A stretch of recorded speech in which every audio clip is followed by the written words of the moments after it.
Good evening guys. आज हम start करेंगे न्यू टॉपिक। आप लोग हेडिंग लिखो सेल्स रिटर्न। आप लोग हेडिंग लिखो सेल्स रिटर्न। आई नो आपने ये टॉपिक किया हुआ है, बट इसके अंदर कुछ न्यू पॉइंट्स हैं आज। सबसे पहले first point, goods sold to Aman, goods sold to Aman for ₹1 lakh. आपने अमन को गुड्स बेचे फॉर 1 लाख। पहले ये सोचो ये कैश पे है या उधार पे। नाम आ गया और मेंशन नहीं है कि कैश पे या क्रेडिट, तो क्या मानेंगे? क्रेडिट, मतलब उधार। तो एक तो गुड्स बेचे तो सेल्स आ गई और एक अमन आ गया, राइट। सेल्स आती है इनकम में और अमन को बेचे तो वो बन गया हमारा डेटर, मतलब एसेट। तो इनकम तो इंक्रीज हो गई, इंक्रीज इन इनकम क्रेडिट, और एसेट भी इंक्रीज हो गया, इंक्रीज इन एसेट डेबिट। तो एंट्री क्या बन रही है? एंट्री हो रही है Aman's account debit to sales account, ठीक है।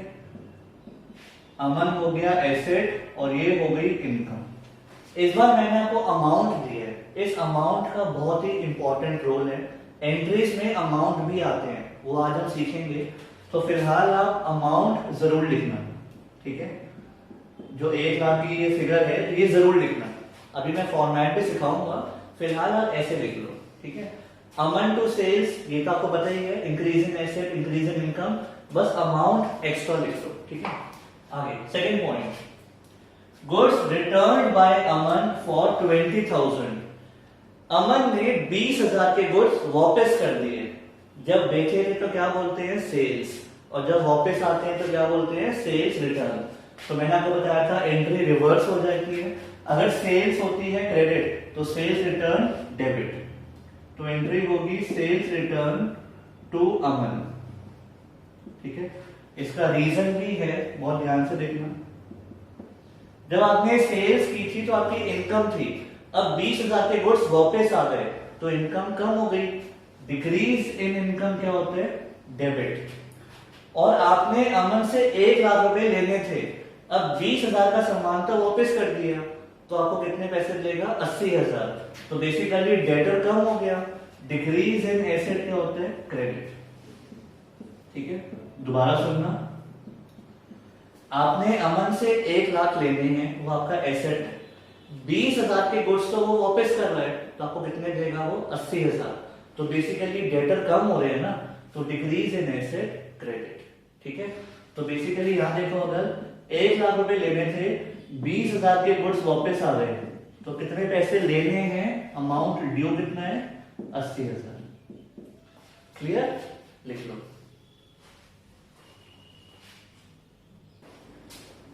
अब इसी में कंटिन्यू है। Point number 3, received ₹30,000 from Aman on account. Received ₹30,000 from Aman on account, ठीक है। सबसे पहले ये सोचो कि इसका मतलब क्या है।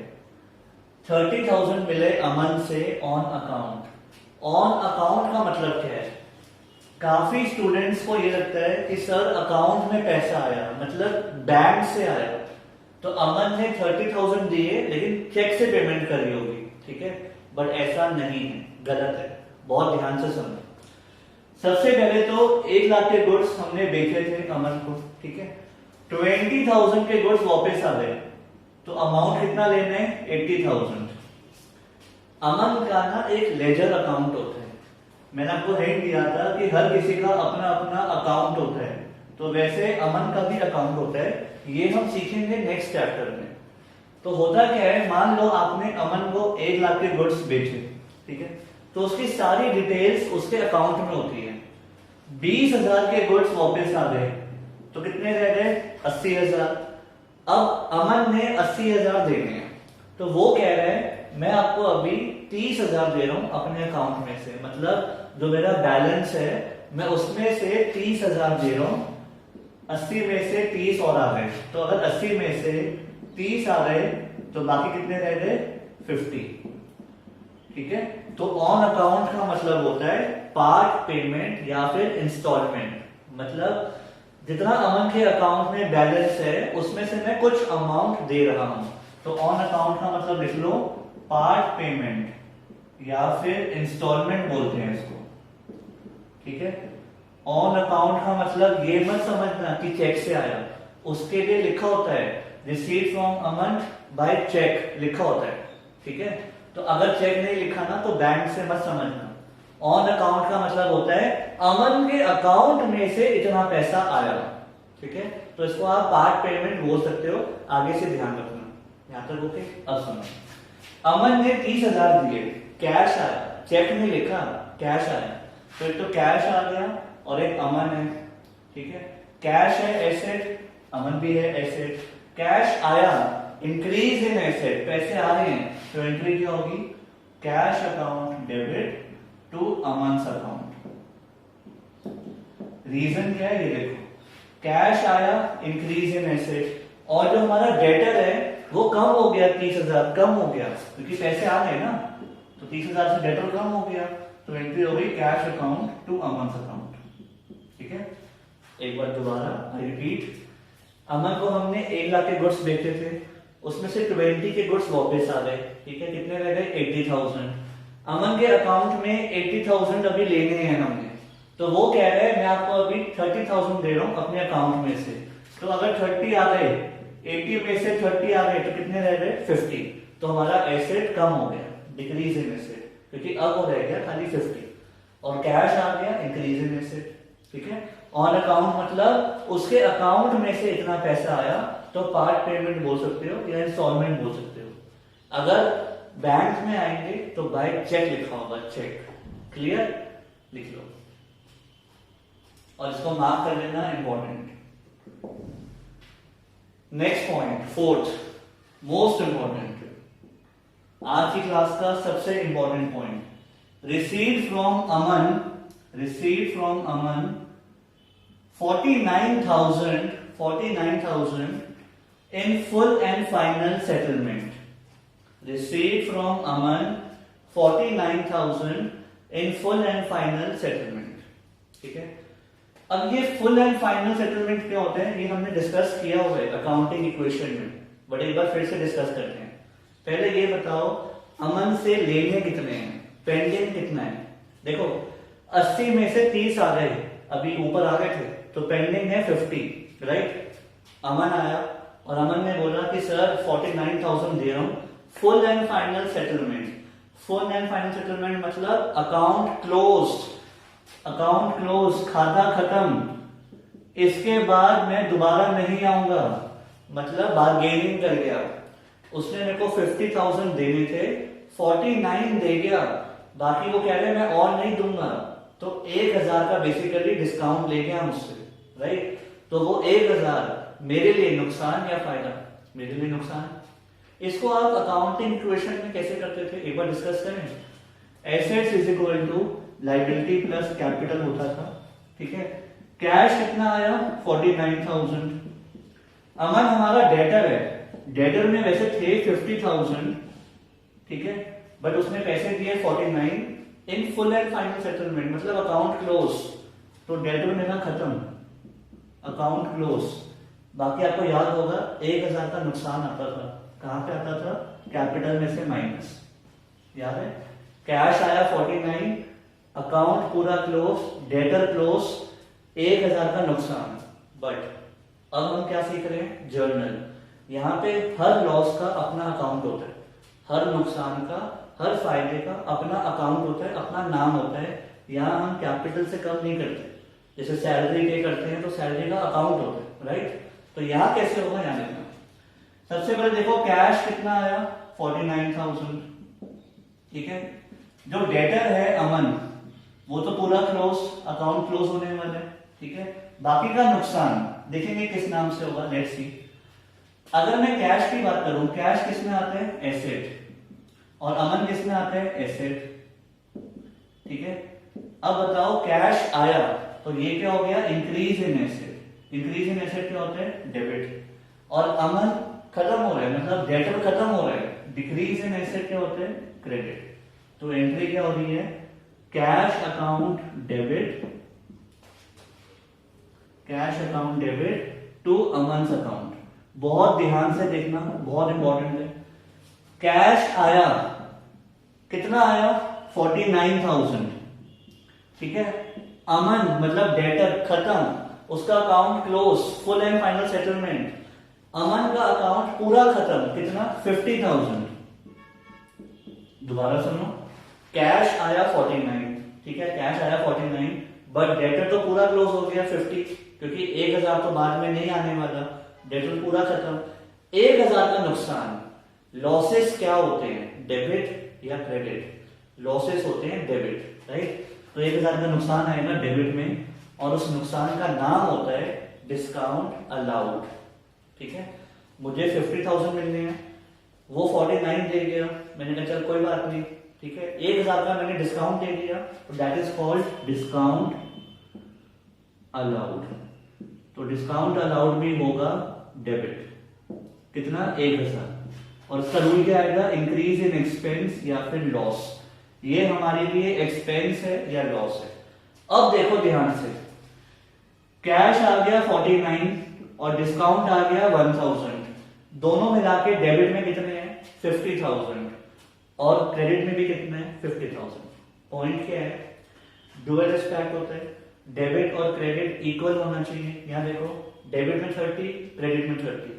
अगर मैं ये डिस्काउंट अलाउड नहीं लिखता, अगर मैं नहीं लिखता, तो डेबिट में 49, क्रेडिट में 50, ये तो मैच ही नहीं हो रहा, ठीक है। तो डुअल एस्पेक्ट तो हुआ ही नहीं। तो यहां पे डिस्काउंट में आएगा 1,000, अब डेबिट में 50 है, क्रेडिट में भी 50 है, ठीक है।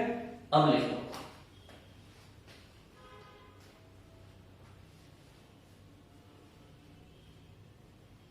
एक बार दोबारा सुनना, बहुत ध्यान से सुनना। अमन से 80,000 लेने थे, यहां पे हम 30,000 ले चुके हैं, तो बचे कितने? 50,000, ठीक है।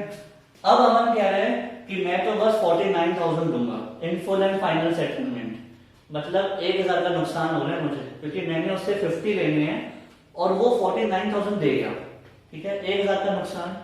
सबसे पहले ये सोचो, कैश कितना आया? 49, increase in asset debit. Debtor कितना खत्म हुआ? उसका अकाउंट तो पूरा क्लोज हो रहा है, तो पूरा 50,000 से अकाउंट क्लोज, 1,000 का नुकसान। और लॉस क्या होता है? डेबिट। तो डेबिट में आएगा डिस्काउंट अलाउड, क्योंकि जर्नल में हर नुकसान का अपना अपना नाम होता है, ठीक है, हर किसी को अपना अकाउंट दिया हुआ है। तो यहाँ पे क्या आएगा? Discount allowed. अब देखो ध्यान से, ये भी बन गया 50 डेबिट में, और क्रेडिट में भी 50, अब मैच हो गई, ठीक है। लिख लो। अब लिखेंगे next topic, purchase return. Purchase return. First point, goods purchase from Raj, goods purchase from Raj ₹1 lakh. Raj से गुड्स खरीदे 1 लाख के, नाम आ गया, उधार पे खरीदे होंगे। जब गुड्स खरीदते हैं तो परचेज बोलते हैं। परचेज क्या होता है? एक्सपेंस, और एक्सपेंस क्या होते हैं? डेबिट। तो इसकी एंट्री क्या होनी चाहिए? Purchases account debit to Raj account. Reason ये हो गया आपका एक्सपेंस, क्योंकि गुड्स खरीदे, किससे खरीदे? राज से, उधार पे, मतलब लाइबिलिटी। इंक्रीज इन लाइबिलिटी क्या होता है? क्रेडिट। तो purchase account debit to Raj account. कितने के गुड्स खरीदे? 1 लाख के, तो अमाउंट आ गया 1 लाख, ठीक है। Next point, point number 2, goods worth 10,000, goods worth 10,000 return to Raj. 10,000 के गुड्स वापस कर दिए, पसंद नहीं आए।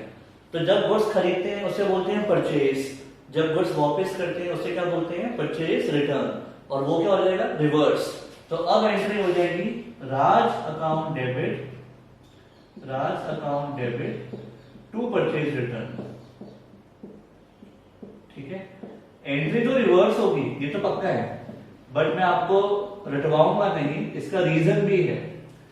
जब आपने गुड्स खरीदे थे तो क्या था? एक्सपेंस। अब गुड्स वापस कर रहे हो तो एक्सपेंस कम हो रहा है, क्योंकि पैसे तो कम दोगे अब, तो एक्सपेंस कम हो गया, डिक्रीज इन एक्सपेंस, क्रेडिट।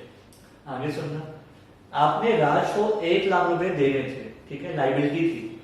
10,000 के गुड्स तो वापस कर दिए, तो अब दोगे कितने, 90,000, 90,000, तो लाइबिलिटी भी तो कम हो रही है, डिक्रीज इन लाइबिलिटी डेबिट।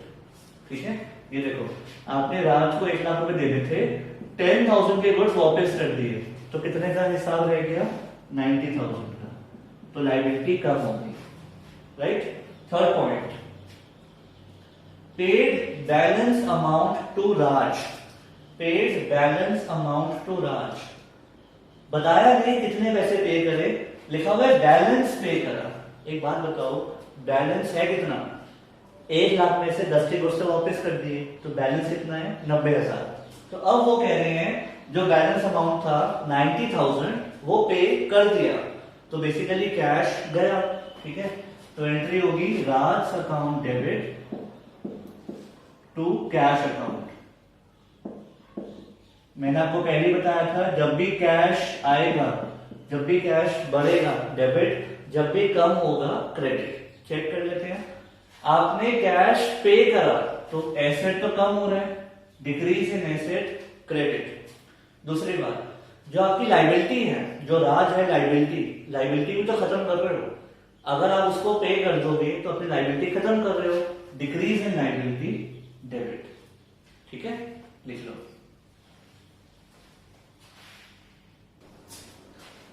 अभी जो हमने थर्ड पॉइंट किया था, पेड बैलेंस अमाउंट टू राज, वो तो इजी था, बट उसकी जगह अगर ये होता तो लिखो और, अगर उस पॉइंट की जगह ये पॉइंट होता, paid to Raj ₹89,000, paid to Raj ₹89,000 in full and final settlement. ठीक है, अब सुनो, हमने राज से गुड्स लिए थे 1 लाख के और रिटर्न किए थे 10,000 के, तो हमने राज को देने कितने हैं, 90। अब जब हम पेमेंट करने जा रहे हैं तो हम 89,000 लेके गए और हम फुल एंड फाइनल सेटलमेंट में देकर आ गए, मतलब अकाउंट क्लोज्ड। हमने उसको बोला कि हम आपको 90,000 नहीं देंगे, हम आपको 89,000 देंगे, लेने तो लोग वरना जाए, तो उसने ले लिए। तो बेसिकली इस बार 1,000 का हमें फायदा हो गया, राइट, डिस्काउंट मिला, जिसको बोलते हैं डिस्काउंट रिसीव। अब उसको कैसे दिखाएंगे यहाँ देखना, ध्यान से सुनना। सबसे पहले हमने राज को कितने पे किए, 89,000। ठीक है, कैश गया कितना, 89, तो एंट्री होती है राज अकाउंट डेबिट टू कैश। बहुत ध्यान से देखना, राज को देने थे 90 लेकिन दिए कितने, 89, तो कैश तो गया 89,000, डिक्रीज इन एसेट, पैसे गए, बट लाइबिलिटी कितनी खत्म हुई, पूरी 90,000 की लाइबिलिटी खत्म हुई 90,000, क्योंकि उसका अकाउंट तो क्लोज हो गया। क्या आप उससे कुछ दोगे, अब नहीं, तो लाइबिलिटी हमने पूरी खत्म कर दी, बट कैश कितना गया, 89। क्या ये एंट्री मैच हो रही है, नहीं। 1,000 का हमें डिस्काउंट मिला, तो हमारे लिए नुकसान या फायदा, हमने पेमेंट कम करी है, डिस्काउंट मिला है, तो हमारे लिए फायदा। इनकम जो होती है क्रेडिट, तो अब आएगा यहाँ पे क्रेडिट में to discount received, discount receive कितना, 1,000। अब चेक करो, क्रेडिट में क्या क्या है, 89 और 1 दोनों मिला के 90, डेबिट में कितना है, 90। अब मैच हो गया। ठीक है, रीजन, हमें 90 पे करने थे, हमने 89 पे कर दिए, 1,000 का फायदा। इनकम क्या होती है, credit, increase in income credit. ठीक है, अब आप में से कुछ बच्चों को डाउट आएगा, सर डिस्काउंट रिसीव्ड नीचे लिखना जरूरी है, क्या हम इसको कैश के ऊपर लिख सकते हैं, बिल्कुल लिख सकते हैं। आप ऐसे भी लिख सकते हो, Raj account 90 to discount received 1,000 to cash 89, आप ऐसे भी लिख सकते हो। बस एक बार ध्यान रखना, डिस्काउंट मिला है, इनकम, इनकम जो होती है क्रेडिट, तो वो 2 में होगा, मतलब क्रेडिट में होगा, उसको डेबिट मत कर देना। ठीक है, अगर आपने ऐसे कर दिया ना कि डिस्काउंट रिसीव डेबिट कर दिया, जैसे मान लो आपने ये कर दिया डिस्काउंट रिसीव डेबिट, तो ये गलत, क्योंकि डेबिट में हो गया 91 और क्रेडिट में 89, तब ये गलत। ठीक है, टोटल मैच होना चाहिए, डेबिट और क्रेडिट मैच होने चाहिए हमेशा। ठीक है, तो एक बार दोबारा सुनना, राज को पे करने थे 90, लाइबिलिटी हम पूरी खत्म कर रहे हैं, डिक्रीज इन लायबिलिटी डेबिट, पूरी खत्म। कैश कितना गया 89, बाकी का डिस्काउंट मिला इनकम, डिस्काउंट रिसीव्ड, और इनकम क्या होती है क्रेडिट। ठीक है, तो आपको थोड़ा सा ध्यान रखना है, अगर आप डिस्काउंट दे रहे हो, अगर आपको पेमेंट आ रही है और आप डिस्काउंट दे रहे हो तो वो होता है डिस्काउंट अलाउड, नुकसान, डेबिट होगा। और अगर आप पेमेंट कर रहे हो, डिस्काउंट मिल रहा है, तो डिस्काउंट रिसीव्ड, इनकम, क्रेडिट होगा। ठीक है, अब लिख लो। अब कुछ एक्स्ट्रा पॉइंट्स करेंगे, तो आप लोग हेडिंग लिखो extra points. First point, paid salary, आपने सैलरी पे करी, तो इसकी एंट्री क्या होती है? जब आप सैलरी पे करोगे तो कैश गया, और सैलरी आपके लिए क्या होता है एक्सपेंस, तो इसकी एंट्री होती है salary account debit to cash, right. Reason, ये आपके लिए एक्सपेंस है, एक्सपेंस जो होता है डेबिट, और कैश गया decrease in asset credit, right. Second point, paid salary to employees, paid salary to employees. अब सोचो अब क्या होगी, आपने सैलरी पे करी एम्प्लॉइज को, तो भी तो वही होगी जो पहले एंट्री थी, सेम तो होगी, क्योंकि एम्प्लॉइज को तो पे करते हैं। तो अगर यहाँ पे लिखा है पेड सैलरी टू एम्प्लॉइज, कुछ नया थोड़ी है, बात तो वही है, salary to cash, salary account debit to cash. Obviously ये भी तो एम्प्लॉइज को पे करी थी, ये भी एम्प्लॉइज को ही है, एक्सपेंस आ गया और कैश गया, राइट। तो ये दोनों सेम ही है, भले ही पेड सैलरी लिखा है या पेड सैलरी टू एम्प्लॉइज लिखा है, एक ही बात है। ठीक है, अब थोड़ा ध्यान से third point, paid salary to Ram, paid salary to Ram, नाम आ गया। अब सोचो क्या होगा, और पहले आप ट्राई करो। पेड सैलरी टू राम, आपने सैलरी पे करी राम को, नाम आ गया। ठीक है, अब कुछ स्टूडेंट्स को लग रहा होगा कि सर सैलरी पे करी है राम को, तो ये नाम लिख देते हैं सैलरी टू राम, या फिर कुछ स्टूडेंट्स को लग रहा होगा सर राम टू कैश कर देते हैं, क्योंकि नाम आ गया। ये दोनों ही गलत है, ये भी गलत है, ये भी गलत है। क्यों गलत है? रीजन ध्यान से सुनना। आपने सैलरी पे करी राम को, ठीक है, नाम आ गया। मैंने आपको बताया था जब लिखा होता है परचेज गुड्स फ्रॉम राम, तो हम उधार पे मानते हैं। ठीक है, जब गुड्स खरीदते हैं और नाम आ जाता है तो हम उधार पे मानते हैं, लेकिन सैलरी उधार थोड़ी पे करते हैं, सैलरी तो पे करते हैं कैश में, सैलरी में कौन सा उधार? अब यहाँ देखना, अगर आप ये एंट्री कर रहे हो सैलरी टू राम, तो लॉजिक क्या लगाया, रीजन क्या लगाया? ये तो हो गया इंक्रीज इन एक्सपेंस, और नीचे आप मानोगे increase in liability. But salary कोई उधार में थोड़ी देता है कि ये लो सैलरी कल को वापस कर देना, ऐसे थोड़ी होती है सैलरी। तो ये किस बात का लायबिलिटी है, ये किस बात की लायबिलिटी? ठीक है, तो ये एंट्री तो गलत। ठीक है, आप राम को सैलरी अगर दे रहे हो तो ये थोड़ी बोलोगे उधार दे रहे हैं आपको, तो लायबिलिटी तो गलत हो गई, तो ये एंट्री तो बिल्कुल गलत है। अगर आपने ये एंट्री करी है और अगर आप ये सोच रहे हो कि सर हमने सैलरी पे करी तो कैश गया, डिक्रीज इन एसेट, ये तो ठीक है, और ये हो जाएगा सर डिक्रीज इन लायबिलिटी। ये कौन सी लायबिलिटी? आप राम को सैलरी पे कर रहे हो, आपके लिए खर्चा है, आपने कोई उधार थोड़ी लिया था उससे जो उसको वापस दे रहे हो, तो लायबिलिटी थोड़ी डिक्रीज हो रही है। दोबारा सुनो, अगर आप राम टू कैश करते हो तो इसमें रूल आ जाएगा डिक्रीज इन लायबिलिटी, बट आपने राम से कौन सा उधार ले रखा है जो आप पे बैक कर रहे हो, तो ये भी गलत है। यहाँ पे एंट्री क्या बन रही है, ये देखो, यहाँ पे एंट्री बन रही है सैलरी टू कैश, यही एंट्री बनेगी। यहाँ लिखा है paid salary to employees, employees में कौन होते हैं? राम, मोहन, सोहन, कोई भी हो सकते हैं। यहाँ लिखा है पेड सैलरी टू राम, एक ही तो बात है, तो सैलरी टू कैश ही आएगा। ठीक है, आपके लिए खर्चा है और पैसे गए।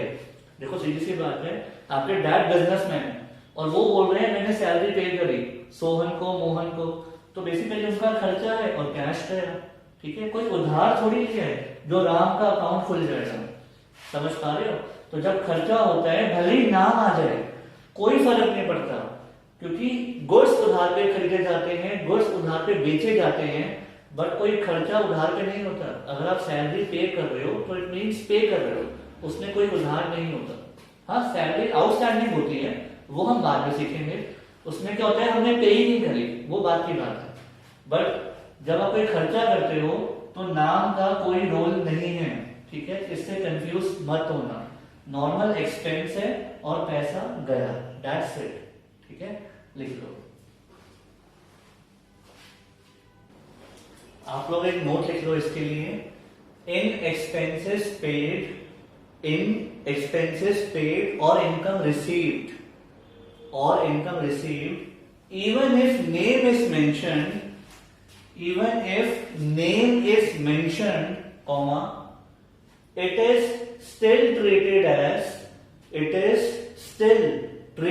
as cash transaction, cash transaction।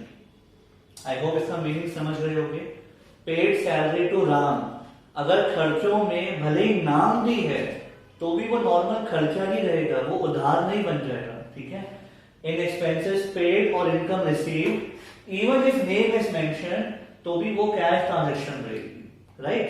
अब देखो fourth point, rent received in cash, rent received in cash. आपको रेंट मिला तो कैश आया, और कैश जब आता है डेबिट, तो इसकी एंट्री क्या होगी, cash account debit to rent received, cash account debit to rent received account, right. Reason asset और यहां पे income. Next, rent received from Shyam. अब हमें रेंट मिला लेकिन श्याम से, डजंट मैटर, आया तो कैश है ना, तो एंट्री क्या होगी, cash account debit to rent received. अभी भी एंट्री यही रहेगी, ठीक है। आई होप क्लियर हो गया होगा। अभी भी कैश आया और इनकम आ गई, राइट। श्याम का कोई रोल नहीं है, श्याम ना तो मेरा डेटर है ना मेरा क्रेडिटर है। देखो सीधी सी बात है, अगर आप मुझे फीस देते हो, अगर आप मुझे फीस देते हो तो मैं एंट्री करूंगा cash account debit to fees received, ठीक है। मेरे पास पैसा आया और इनकम आई, भले ही वो फीस रात से आई है, राहुल से आई है, किसी से भी आई है, मैंने एंट्री यही करनी है, कैश टू फीस रिसीव्ड, भले ही वो ए से आई है या बी से आई है। समझ पा रहे हो? तो जब कोई खर्चा होता है या इनकम होती है तो नाम का कोई भी रोल नहीं है, ये सारी कैश ट्रांजैक्शन है, ठीक है। हाँ, जब आउटस्टैंडिंग या प्रीपेड आएगा वो हम बाद में देखेंगे कि उसमें क्या होगा, फिलहाल ये कैश ट्रांजैक्शन ही है, राइट। लिख लो गाइस, आज हम क्वेश्चन स्टार्ट करेंगे प्रॉपर फॉर्मेट में। तो सबसे पहले आप रजिस्टर निकालो और आपको फॉर्मेट बनाना है जर्नल का। सबसे पहले हेडिंग आती है इन द बुक्स ऑफ, अगर प्रोप्राइटर का नाम दिया गया है तो इन द बुक्स ऑफ जो भी नाम है, अगर नाम नहीं दिया तो in the books of dot dot dot, ठीक है। आई रिपीट, अगर प्रोप्राइटर का नाम है जिसकी बुक्स बन रही हैं तो उसका नाम लिख देना in the books of Nitin, Mohan, Sohan. अगर नाम नहीं दिया होगा तो in the books of dot dot dot, ठीक है। उसके नीचे आएगा जर्नल, ये तो आपकी हेडिंग हो गई। अब जर्नल का फॉर्मेट, सबसे पहले डेट, डेट का कॉलम आएगा, इसके लिए 2 to 3 लाइन्स काफी है। फिर पर्टिकुलर्स का कॉलम आएगा, पर्टिकुलर्स, सबसे ज्यादा लाइन्स यहां पे यूज होंगी। उसके बाद कॉलम बनेगा LF, लेजर फोलियो, इसके लिए खाली एक लाइन यूज होगी, इसको हमने खाली छोड़ना है, कुछ नहीं करना इसके अंदर, ये बस बनाना है फॉर्मेलिटी के लिए, बट इसमें कुछ फिल नहीं करना। क्यों नहीं करना बाद में बताऊंगा। उसके बाद डेबिट और ब्रैकेट में रुपीस, क्रेडिट ब्रैकेट में रुपीस। डेबिट और क्रेडिट के कॉलम इक्वल आएंगे, 3 to 4 लाइन्स ईच, ठीक है। ये दोनों सेम साइज के होने चाहिए। आई रिपीट, सबसे पहला कॉलम डेट, इसके लिए 2 लाइन्स काफी होंगी। फिर पर्टिकुलर्स, सबसे ज्यादा स्पेस यहां चाहिए हमें।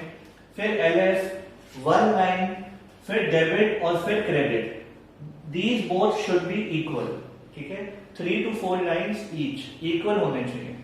अब स्टार्ट करें, आप लोग क्वेश्चन पढ़ो। Illustration number 3,